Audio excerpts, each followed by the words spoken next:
ग्रामीण क्षेत्र में अवैध शराब बिक्री को लेकर ग्रामीण लोग तो एक्टिव है और ग्रामीण लोगों के द्वारा ही अवैध शराब को पकड़कर प्रशासन को सौंपी जा रही है। लेकिन जो प्रशासन है, जिम्मेदार अधिकारी है, वो इस ओर नहीं ध्यान दे रहे। हमारे साथ में मनावर के कांग्रेस के विधायक हीरालाल लालाओ और जेएस के राष्ट्रीय संरक्षक मौजूद है। उन्हें जानना चाहेंगे कि जो अवैध शराब बिक्री है उन पर क्या कहना चाहेंगे।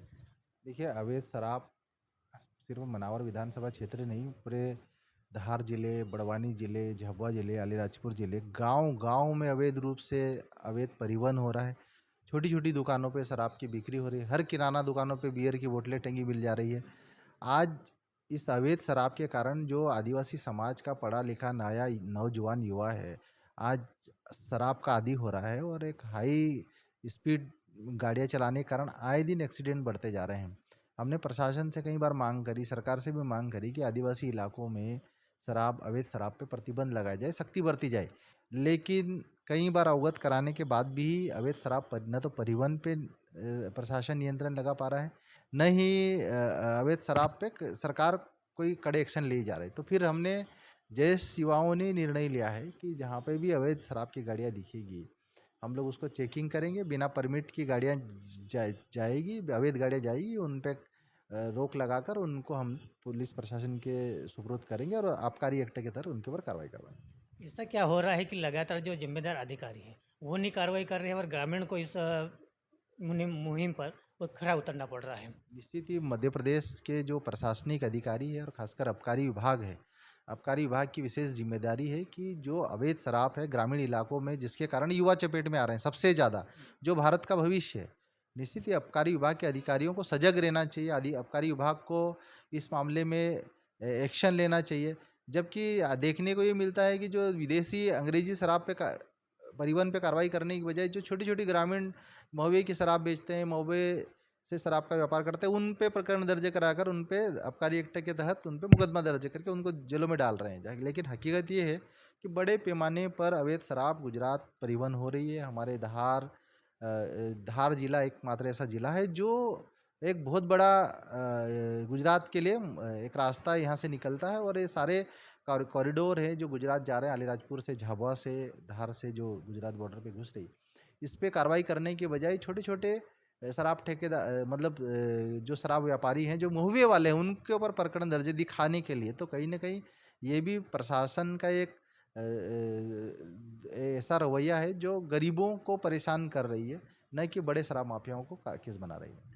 ऐसा क्या रहा कि लगातार कहीं पिछले दिनों से भी शराब बिक्री अवैध की जा रही है, लेकिन इस बार जो 2025 और 26 में जो अधिनियम लागू हुआ उसके बाद ही ग्रामीण क्षेत्रों को अधिकतर शराब बिक्री पर अंकुश लगाने के लिए ग्रामीण लोग जो है वो गाड़ियां पकड़ रहे हैं, क्योंकि पिछले कई दिनों से भी ये अवैध कारोबार चल रहा था। लेकिन इस बार ऐसा क्या हुआ कि लोग ग्रामीण क्षेत्र को खरा उतरना पड़ रहा है। देखिए, ये अवैध शराब पे प्रतिबंध और गाड़ियाँ पकड़ने का काम हमारे युवाओं ने, जैस युवाओं ने तो पहले से ही इस पे कार्रवाई करी है और हर बार जो बड़े पैमाने पर जो अवैध होती है उस पर रोकने का काम किया है। लेकिन होता क्या है कि जिम्मेदारी, समाज की जिम्मेदारी से ज़्यादा प्रशासन की भी जिम्मेदारी है कि वो अपनी ड्यूटी निभाए। अधिकारियों की जिम्मेदारी है कि आदिवासी इलाकों में अवैध परिवहन परिवहन पे कार्रवाई करे। हम लोग कई बार प्रशासन को अवगत कराते हैं, जनप्रतिनिधि होने के नाते हम पत्राचार करते हैं, लेकिन प्रशासन फिर भी कार्रवाई नहीं कर रहा। तो ये कहीं ना कहीं प्रशासन का कहीं ना कहीं सुस्त रवैया है जो आदिवासी इलाकों में शराब को बढ़ावा दे रहा है। मैं तो मध्य प्रदेश शासन से और माननीय मुख्यमंत्री जी से मांग करता हूं कि आदिवासी इलाकों में शराब को पूरी तरह प्रतिबंधी कर देना चाहिए, ताकि कम से कम जो बेमौत नौजवान युवा मारे जा रहे हैं, कई परिवार बर्बाद होते जा रहे हैं, आर्थिक रूप से कंगाली पे शराब के कारण हो रहे, तो उस पे कम से कम समाज को एक दिशा मिलेगी, समाज आगे बढ़ेगा अगर शराब प्रतिबंध रहेगी तो। लगातार देखने में ऐसा आता है कि जो ग्रामीण लोग हैं वो गाड़ियाँ अवैध शराबार की गाड़ियाँ तो पकड़ते हैं, लेकिन जो जिम्मेदार अधिकारी हैं उनको फ़ोन लगाने के बाद भी जिम्मेदार अधिकारी उन पर एक्शन नहीं लेते हैं। तो आप इस रवैये के, जो अधिकारी का जो रवैया है उस पर आपकी क्या निश्चित ही नज़र। अगर अगर ऐसे मामले संज्ञान में आते हैं, हमने भी कई बार देखे, अभी हाल ही में उमरबन में गाड़ी पकड़ी युवाओं ने और आबकारी विभाग उसमें समय पे नहीं पहुंचा है। मैं मध्य प्रदेश शासन और विभाग से कहना चाहता हूं, आबकारी विभाग से, कि जो भी अवैध रूप से आदिवासी इलाकों में जो बड़े ट्राले गाड़ियाँ जो आती है, इनमें सख्ती से एक्शन होनी चाहिए और बिना परमिट की गाड़ियों को किसी भी कीमत पर अगर आप सख्ती नहीं दिखाएंगे, आबकारी विभाग और सरकार ने सख्ती दिखाई तो ये तो निश्चित है कि जय सख्ती दिखाएगा। और अवैध परिवहन को तो हम किसी भी कीमत पे निकलने नहीं देंगे और अगर जो भी होगा हम उसका मुकाबला करेंगे, लेकिन ये है कि अवैध शराब माफियाओं को आदिवासी इलाकों में नहीं घुसने देंगे।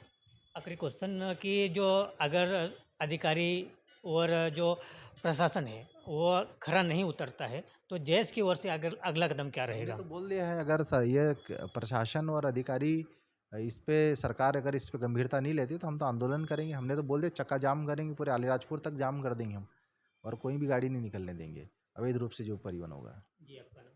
मैं डॉक्टर हीरालाल अलावा, मनावर विधायक।